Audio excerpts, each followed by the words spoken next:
আসসালামু আলাইকুম। আমি চলে আসলাম একটা নতুন টপিকস নিয়ে। টপিকসটা হচ্ছে আমরা সবাই কিন্তু চাই যে নিজের একটা ব্যবসা দাঁড় করাবো। ব্যবসা বলতে আমরা বুঝি যে ফেসবুক। ফেসবুকে কীভাবে বিজনেস করা যায় বা উদ্যোক্তা হওয়া যায়। তো সেটার জন্য আমরা এক দৌড়ে চলে যাই হচ্ছে ফেসবুক মার্কেটারের কাছে। ফেসবুক মার্কেটারের কাছে গেলেই বুঝি সেল আমার হিউজ পরিমাণ আসবে। তারা আমাকে বিজ্ঞাপন দিয়ে দিবে, পোস্টিং করে দিবে, অ্যাড রান করে দিবে। সেক্ষেত্রে আমি হিউজ পরিমাণে একটা সেল করতে পারবো। আমরা সবাই এটাই বুঝি। মানে বিজনেস মানেই ফেসবুক, ফেসবুক থেকে আমার সেল আসবে। আমরা এটাই জানি। কিভাবে অর্গানিক সেল করা যায় সেটা আমরা খুব কম জানি।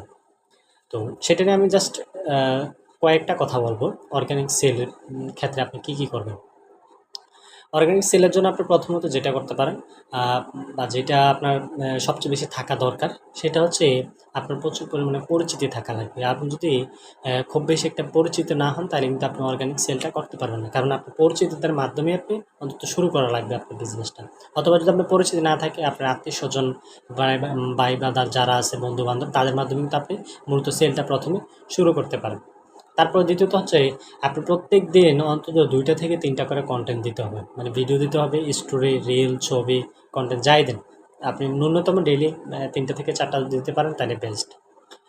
আর একদম শেষে যে কথাটা বলব সেটা একটু ভালো করে একটু খেয়াল করবেন। সেটা হচ্ছে আমরা সবাই ফেসবুকের মধ্যে ছবি দিয়ে আমরা আ সেল করার ট্রাই করি। আসলে ছবি দিয়ে কিন্তু সেল করা যায় না। হ্যাঁ? ছবি দেখে মানুষ এতটা যেমন আমার এই টি-শার্টটা আমি যদি বলি যে আমার এই টি-শার্টটা আপনি কিনবেন? হ্যাঁ, আপনি কেন কিনবেন? আমার ছবি দেখেই কি আপনি আমার টি-শার্টটা কিনে ফেলবেন? এখন আমি যদি ভিডিওর মধ্যে যদি আপনার আমাকে কলারটা দেখাই, কাপড়ের কোয়ালিটিটা দেখাই, তাইলে কিন্তু আপনি আমার এটাকে বিশ্বাস করবেন। আর আমি যদি বলি যে, "ভাই এইটা কিনেন, এটা পরে আরাম আছে, এই আছে, সেই আছে, এটা দেখতে অনেক সুন্দর। এই যে দেখেন এদিক দিয়ে একটা কালার আছে, এদিক দিয়ে একটা কালো আছে, এখানে সাদা আছে, এখানে আরেকটা কালার আছে, ৩ টা কালার আছে।" হ্যাঁ? তারপর আমার এই বোতামটা অনেক সুন্দর দেখাচ্ছে, আমার কলারটা দেখে অনেক সুন্দর লাগতেছে। আমি যদি এগুলা বলি, তাইলে কি আমি নিজেই ভাই কিনব না। আপনি কিনা তো দূরের কথা, আমি নিজেই কিনব না। যদি কেউ যদি বলে যে, কলারটা দেখতে অনেক সুন্দর লাগছে, বাটনটা অনেক সুন্দর, এখানে ৩ টা কালার আছে, এগুলা বললে ভাই কেউ কিনবে না। তো এই মানুষ কেন কিনবে? যখন আপনি তার সমস্যাটার সমাধান করবেন। ধরুন আমি এই টি-শার্টটা কেন কিনবো? হ্যাঁ? যদি এখন আমি বলি, এই যে আমার এই কলারটা দিছেন, আমার কাছে গোল গলার কলার আমার কাছে তেমন একটা ভালো লাগে না। কালারফুল যে কলারওয়ালা যে কলার থাকে, এইটা আমার কাছে পড়তে ভাল লাগে। এই ২ চাপা না থাকে আমার কাছে ভাল লাগে না। হ্যাঁ? এটা একটা কারণ। তারপর হচ্ছে এইখানে ৩ টা কালার আছে। হ্যাঁ? আবার এই কালারটাও এখানে আমার কাছে এই কালারগুলো ভাল লাগছে, ৩ টা কালার ভাল লাগছে। তারপর যদি আমি বলি যে এই কাপড়ের কথাটা যদি বলি, হ্যাঁ? এটা হচ্ছে সুতি, হ্যাঁ? একদম কটনের মধ্যে কিছুটা সিল্ক আছে, মিক্সড আছে। আ তারপরেও যদি আমি বলি যে সুতি কাপড়, হ্যাঁ? সুতি কাপড়টা হচ্ছে কি আপনার এটা আপনার যদি কখনো যদি প্রচুর পরিমাণে ঘাম হয়, তখন সুতি কাপড়টা কিন্তু এটা শুষে নেয়। শুষে নেওয়ার কারণে কিন্তু আপনার এই শরীরের যে ঘামটা এটা কিন্তু বাহিরে মানে আসতে দেয় না ঘামটা। এটা সে চুষে তার দিকে নিয়ে যায়। তারপর হচ্ছে এটার ভেতর দিয়ে আপনার আবহাওয়া মানে বাতাস আপনার অক্সিজেন আপ ডাউন করতে পারে। হ্যাঁ?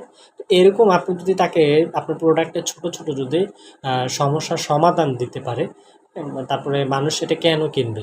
হ্যাঁ? ধরেন আপনি একটা স্কিন কেয়ারের প্রোডাক্ট বিক্রি করবেন। তো এখন মানুষ এটা আপনার থেকে কেন কিনবে?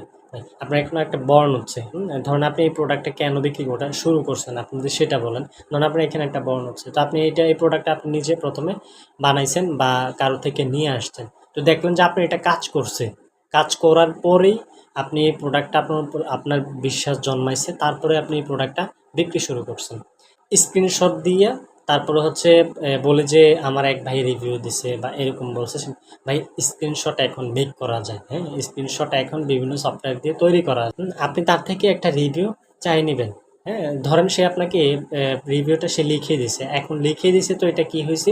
আপনি এটা স্ক্রিন রেকর্ড করেন। আপনি স্ক্রিনশট মাইরা তারপরে Facebook এ পোস্ট করার কোনো দরকার নেই। আপনি এটাকে স্ক্রিন রেকর্ড করেন। স্ক্রিন রেকর্ড করে কয়েকবার রিলোড দেন। রিলোড দিয়ে তারপরে এটাকে স্ক্রল করে মানুষকে দেখান সে আপনার থেকে কিনছে, তার ভালো লাগছে, তারপরে সে রিভিউটা দিছে। এই যদি এইভাবে আপনাকে দেখাইতে পারেন এবং আপনি যদি পরিচিত থাকে, আপনি যদি পার ডে ৩ থেকে ৪ টা করে রিলস বা কনটেন্ট দিতে পারেন, মানুষের সমস্যার সমাধান করতে পারেন। তারপরে মানুষ আস্তে আস্তে আপনার প্রতি বিশ্বস্ত হবে। তারপরেই কিন্তু মানুষ আপনার থেকে কেনাকাটা শুরু করবে। আর ধরেই বলবেন না যে, "ভাই এটা আমার থেকে কিনেন।" ডাইরেক্ট বলবেন না যে, "ভাই আমার থেকে কিনেন।" আপনি আগে তার সমস্যার সমাধান করার চেষ্টা করেন। তারপরে বলেন যে আপনার যদি এটা ভালো লাগে আমাকে জানাইতে পারেন, আমার থেকে আপনি এক পিস নিতে পারেন। দাম বলার দরকার নেই, দাম পরে আস্তে ধীরে তার সাথে তার যখন ভাল লাগবে, সব কিছু তার মোটামুটি পছন্দ হবে, তারপরে আপনি তাকে প্রাইসটা বলেন। প্রথমে ধরেই বলবেন না যে ভাই আপনি এটা কিনেন, এটার দাম এত টাকা।